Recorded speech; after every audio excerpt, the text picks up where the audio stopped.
Can we talk about one of the worst leadership cancers I see today? If we haven't met yet, my name is Tim Ohai, and I work as an executive coach and consultant with some of the largest companies in the world and some of the smallest. And I see a particular problem running rampant everywhere. To explain it, let me tell you a story. The story is about one of the most famous, most successful companies in the world today. And it's one of the biggest real estate companies that you've never heard of. Who am I talking about? Specifically, I'm talking about Walmart.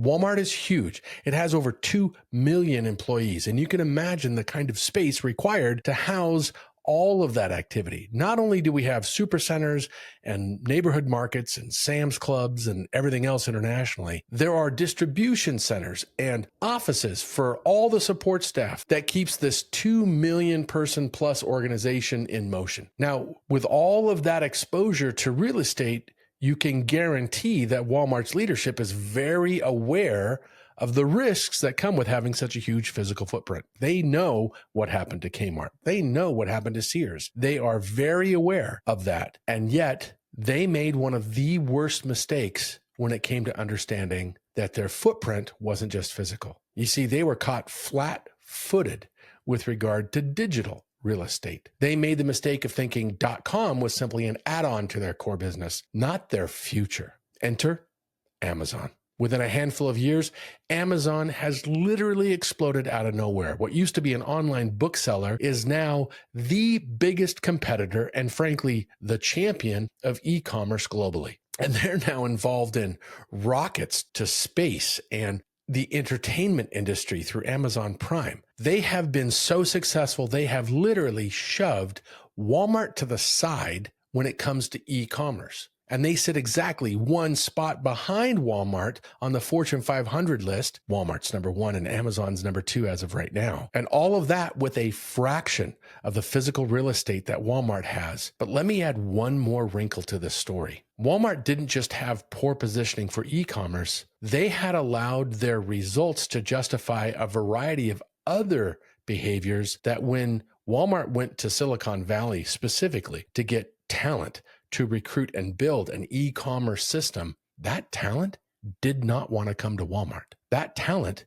literally called Walmart evil. They looked at Walmart's record of worker rights. They looked at Walmart's reputation of how they treated their suppliers and a host of other things. And the Walmart recruiters that tried to attract the talent that was required to build an e-commerce strategy for the future came up with major misses. People literally did not answer the email from Walmart. And while leadership knew strategically it needed to build an e-commerce platform, the talent mandated to make that strategy come to life told Walmart no. And how did that happen? Was it simply a case of Walmart leaders being ignorant about the power of e-commerce? Nope. Walmart leadership is smart. I know from personal experience of having worked with them. They're quick to learn and incredibly hardworking. So that sounds like the perfect leadership formula for success, right? Any company in the world would love to have smart, hardworking, agile leadership, but now we get to the cautionary part of this tale. As great as the leadership was, they were completely guilty of resulting. And that is one of the biggest leadership cancers I see today. What is resulting? Comes from Annie Duke, a World Series of Poker champion and researcher and author. Now, resulting is a term that describes the tendency to judge a decision's quality based on its outcome, rather than the actual quality of the decision-making process. As an extreme example, that looks like somebody who is drunk, drives home, and gets home safely and says, "Oh, I did a good job." No, you didn't. You were driving while intoxicated. That is absolutely illegal and completely unsafe. You cannot justify an action simply because the results worked. That's called lucky. And in the world of business, luck is not enough. But I see resulting happening all the time. I see leaders who literally do not pay attention to the health of their business as long as their numbers are good. And at the same time, I see leaders attacking their own business and especially their teams because the results aren't good enough, even if everybody is doing the right thing. In both situations, I do not see good things happening in the future. So let me give you 3 quick topics that you can discuss with your teams to see if resulting is a cancer in your organization. Number one, the cancer of resulting leads to bad strategies. Look, strategy is just not about the outcome. It's all of the decisions that are made in order to achieve that desired outcome. Further, once an outcome is achieved, a great strategy will leave you in a better position than you were before. In other words, if your strategy is achieved, but you are now left in a situation where you are painted into a corner and have no other place to go, you're not thinking strategically as a business. That's the cancer of resulting. From Walmart's example, the incredible pace of growth was exposed and not helpful once it had to recruit new and different talent. The decisions made to deliver the result had produced toxicity that literally poisoned their strategic recruiting process.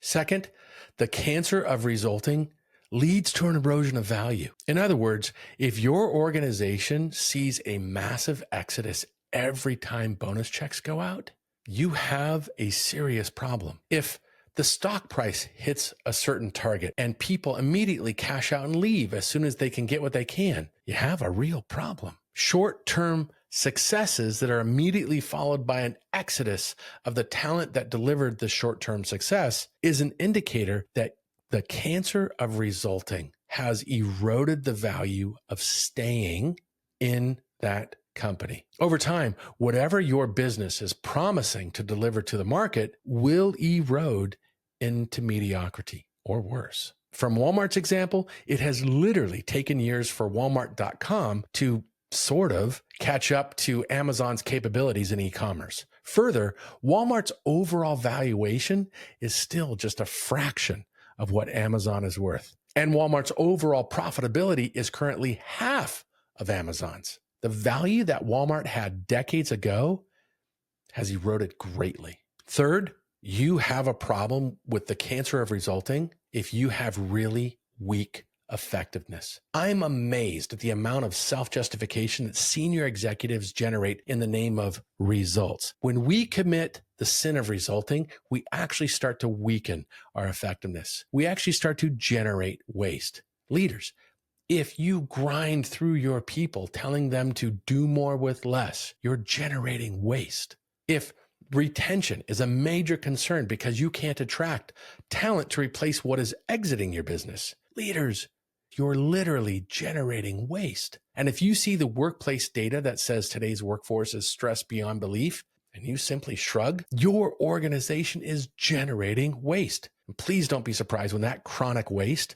literally cuts your effectiveness off at the knees. You've been walking that path for a while, and you should not be surprised when everything falls apart. Now, with all of that said, there has to be a different way, and there is. We can actually shift from focusing on the result to the opposite. Focus on the decision-making. Number one question, do we have an environment where everyone can make great decisions? It's not locked into just a handful of people at the very top of the pyramid. You've released authority in decision-making because you've locked down on the clarity and the empowerment needed to do it effectively. When you do that, you will literally change the way you do business. We can be a different kind of organization, and we can be different kind of leaders. And that's how you kill the cancer of resulting.